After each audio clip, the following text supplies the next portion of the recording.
شہادت حسین سے پہلے، بہت پہلے، تقریباً 1 صدی پہلے نبی کریم صلی اللہ علیہ وسلم عاشوراء کا روزہ رکھا کرتے تھے، اور قریش مکہ بھی عاشوراء کا روزہ رکھا کرتے تھے، لیکن نبی علیہ الصلوۃ والسلام نے کسی کو عاشوراء کا روزہ رکھنے کا حکم نہیں دیا تھا۔ جب نبی کریم صلی اللہ علیہ وسلم نے یثرب میں ہجرت فرمائی تو دیکھا کہ مدینہ کے لوگ عاشوراء کا روزہ رکھتے۔ نبی علیہ السلام نے پوچھا کہ کس لیے روزہ رکھتے ہو؟ تو انہوں نے کہا کہ اس دن اللہ تعالیٰ نے ہمیں فرعون اور اس کے ظلم سے نجات دی تھی،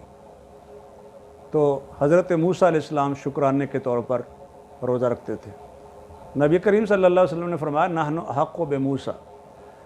تمہارے مقابلے میں ہمارا موسیٰ علیہ السلام سے زیادہ تعلق ہے۔ تو نبی علیہ السلام نے عاشوراء کا روزہ رکھا اور لوگوں کو بھی حکم دیا کہ وہ عاشوراء کا روزہ رکھیں۔ یہود جو روزہ رکھتے تھے اس میں وہ اس دن کو عید کے طور پر بھی مناتے تھے، عاشوراء کے دن کو تہوار کے طور پر مناتے تھے، اور اپنی عورتوں کی تزئین و آرائش بھی کرتے تھے۔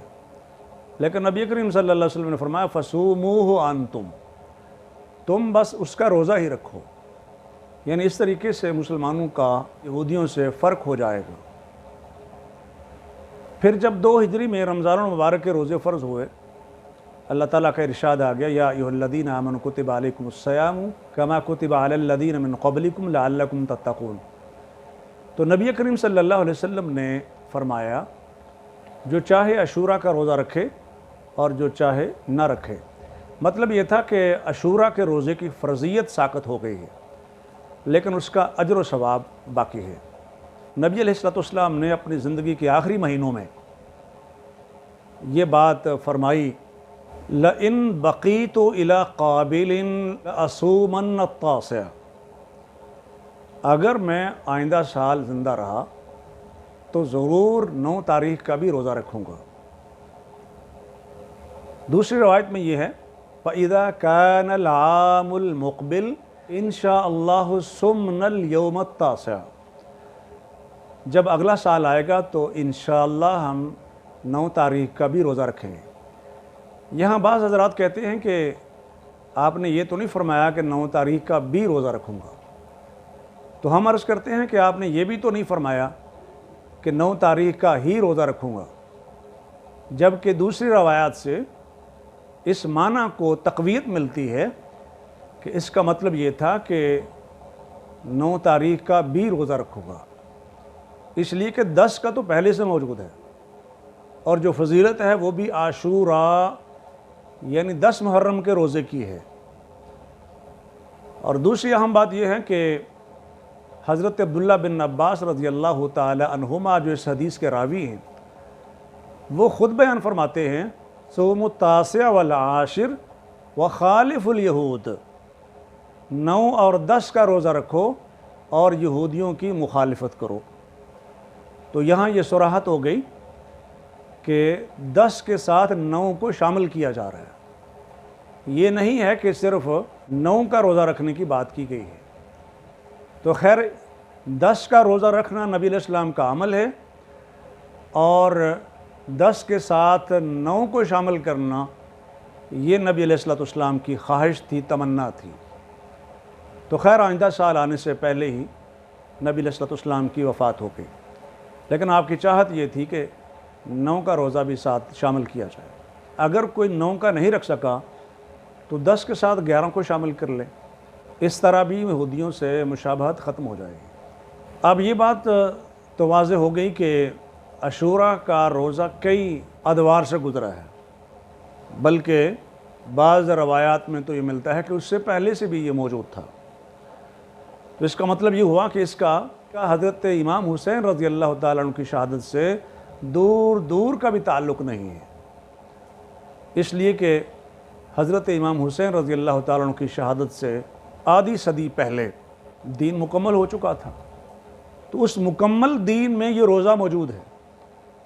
نبی علیہ السلام نے فرمایا سیام یوم عاشوراء احتسب اللہ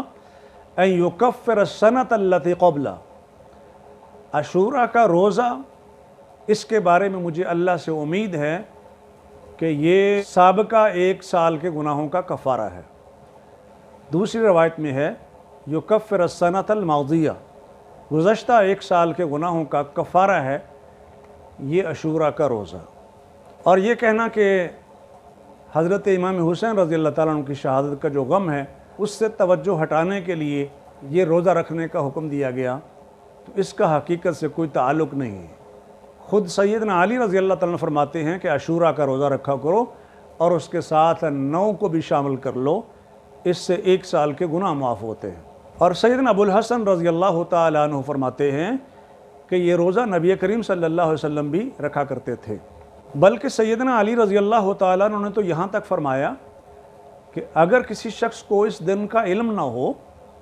یعنی اسے یاد نہ رہا ہو کہ آج عاشوراء کا دن ہے، اگرچہ اس نے کچھ کھا پی بھی لیا ہو تو تب بھی اس دن کا روزہ پورا کر لے، یعنی جب اسے یاد آیا ہے کہ یہ عاشوراء کا دن ہے تو وہ اس کے بعد کچھ نہ کھائے پیے اور مغرب تک روزہ پورا کر لے۔ اور یہ مستدرک الوسائل کے اندر روایت موجود ہے، جلد نمبر 4 صفحہ 474۔ اور اسی کتاب میں یہ بھی موجود ہے کہ کشتی نوح 10 محرم کو جودی پہاڑ پر لگی تھی۔ یہ جو قرآن نے کہا نا وَاسْتَوَتْ عَلَى الْجُودِجِ، کہ کشتی جودی پہاڑ پر آ کے ٹک گئی تھی، ٹھہر گئی تھی، یہ 10 محرم کا دن تھا۔ تو سیدنا نوح علیہ السلام نے جنوں اور انسانوں کو روزہ رکھنے کا حکم دیا، اور اسی کتاب میں ہے کہ اسی دن حضرت آدم اور حضرت حوا کی توبہ قبول ہوئی۔ اور بھی بہت سے تاریخی واقعات ہیں جو اس دن کو ہوئے ہیں۔ امام جعفر صادق فرماتے ہیں جس کے لیے ممکن ہو تو وہ محرم کا روزہ رکھے، اس لیے کہ یہ ہر برائی سے بچاتا ہے۔ جیسے کہ عمومی طور پر روزے کے بارے میں نبی الاسلام کا بھی ارشاد موجود ہے کہ الصوم جنہ، روزہ ڈھال ہے، یعنی انسان کو دنیا میں گناہوں سے بچاتا ہے اور آخرت میں جہنم کے عذاب سے بچاتا ہے۔ اور یہ جو روایت ہم نے ذکر کی امام جعفر صادق کے حوالے سے، وسائل الشیعہ 7ویں جلد کے اندر موجود ہے، صفحہ 347 ہے۔ اسی طرح جامع احادیث شیعہ کے اندر بھی یہ بات موجود ہے، جلد نمبر 9 صفحہ 474۔ اور یہ جو ہم نے ذکر کیا کہ حضرت علی رضی اللہ تعالیٰ عنہ فرماتے تھے کہ 10 کے ساتھ 9 کا بھی روزہ رکھو، یہ روایت الاستبصار کے اندر بھی موجود ہے، جلد نمبر 2 صفحہ 134، اور اسی طرح تہذیب الاحکام کے اندر بھی موجود ہے، جلد نمبر 4 صفحہ 299۔ تو اس طرح کی بہت سی روایات سے یہ بات معلوم ہوتی ہے کہ مسلمانوں کے ہاں عاشوراء کا روزہ کوئی اختلافی مسئلہ نہیں رہا۔ البتہ یہ کہ یہودیوں سے فرق کرنے کے لیے 10 تاریخ کے ساتھ 9 کے روزے کو بھی شامل کرنے کی تمنا نبی علیہ السلام نے کی تھی، یعنی آپ علیہ السلام کی خواہش تھی کہ 10 تاریخ کے ساتھ 9 کو بھی شامل کیا جائے، لیکن اصل فضیلت عاشوراء کی ہے نہ کہ تاسوعاء کی۔ لیکن چونکہ آپ علیہ السلام نے 9 تاریخ روزے کی خواہش ظاہر کی ہے، اور ویسے بھی محرم کے روزوں کی فضیلت موجود ہے احادیث مبارکہ کے اندر، تو اس لیے اس اعتبار سے تو فضیلت موجود ہے، لیکن 1 سال کے گناہوں کے کفارے والی جو بات ہے وہ صرف اور صرف عاشوراء یعنی 10 محرم کے روزے کے متعلق ہے۔ اور یہ کہ 10 کے ساتھ 9 کو شامل کیا جائے، اس کے بارے میں ہم نے تفصیل کے ساتھ بہت سے ائمہ دین، فقہائے امت اور شارحین حدیث کے حوالے سے تفصیل کے اندر اپنی کتاب میں بیان کیا ہے، فتاوی افکار اسلامی کے اندر اس کی تفصیل بیان کی ہے، اور اس کا مقدمہ مفتی عبدالستار حماد حافظہ اللہ تعالیٰ نے لکھا ہے، اور تقدیم مفتی مبشر ربانی حافظہ اللہ تعالیٰ نے لکھی ہے۔ تو یہ 8-10 صفحے ہیں جس میں یہ تفصیل بیان کی گئی ہے کہ 10 کے ساتھ 9 کو بھی شامل کیا گیا ہے۔ اس سے معلوم ہوتا ہے کہ 9 اور 10 محرم کو روزے کا ماحول پیدا کرنا چاہیے، اور اگر لوگ یہ سمجھتے ہیں کہ حضرت امام حسین رضی اللہ تعالیٰ عنہ 9 اور 10 محرم کو بھوکے پیاسے تھے، تو ان کے ساتھ بھی محبت کا اظہار یہی ہے کہ روزہ رکھ کر ان کے ساتھ اظہار یکجہتی کیا جائے، اور وہ احساس پیدا کیا جائے کہ اگر وہ پیاسے تھے تو ہم بھی